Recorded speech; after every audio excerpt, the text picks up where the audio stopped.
आता मेलो तरी मागे हटणार नाही। 20 जुलैपासून जरांगेंचा पुन्हा आमरण उपोषणाचा इशारा। अंतर्वालीत जरांगे करणार आमरण उपोषण। ओबीसीतून आरक्षण न मिळाल्यास 288 आमदार पाडून मुंबईत येणार। महायुती मवियाचं सरकार येणार नाही, जरांगेंचा सरकारला इशारा। जरांगेंचा प्रस्ताव आला तर चर्चेसाठी जाणार। मुस्लिमांनी जरांगेंकडून एकजुटीचा धडा घ्यावा। अजूनही ओवेसींकडून जरांगेंचं कौतुक। महाराष्ट्राला जगाचं पॉवर हाऊस बनवण्याचा पंतप्रधान मोदींचा निर्धार। मुंबईला जगाची बुद्धिमत्तांची राजधानी बनवण्याचा मानस।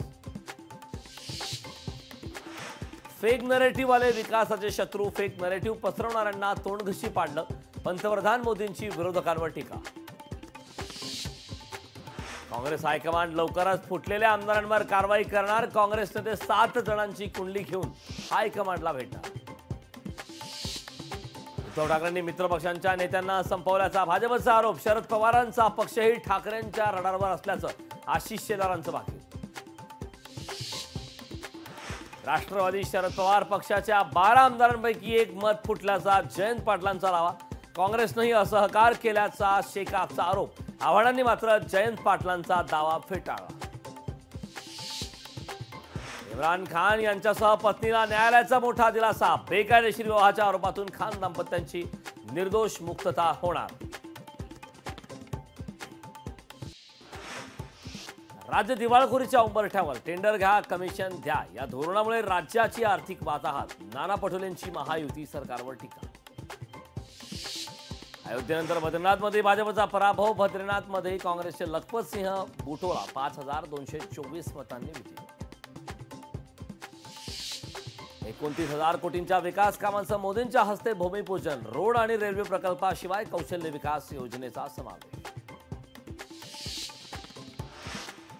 मुख्यमंत्री एकनाथ शिंदे पंढरपूर दौऱ्यावर जाणार। वारकऱ्यांच्या सुविधांची पाहणी करण्यासाठी मुख्यमंत्री पंढरपुरात जाणार। पंढरपुरात प्रशासन अलर्ट मोडवर। बारामतीत उद्या राष्ट्रवादीचा जनसन्मान मेळावा। मेळाव्यातून विधानसभा निवडणुकीसाठी मोठी घोषणा होणार असल्याची माहिती। यात सामाजिक क्षेत्रात काम करणाऱ्या युवकांचं आंदोलन। यूजीसीच्या नियमांविरोधात अजित रानडेंची गोखले इन्स्टिट्यूटच्या कुलगुरूपदी निवड।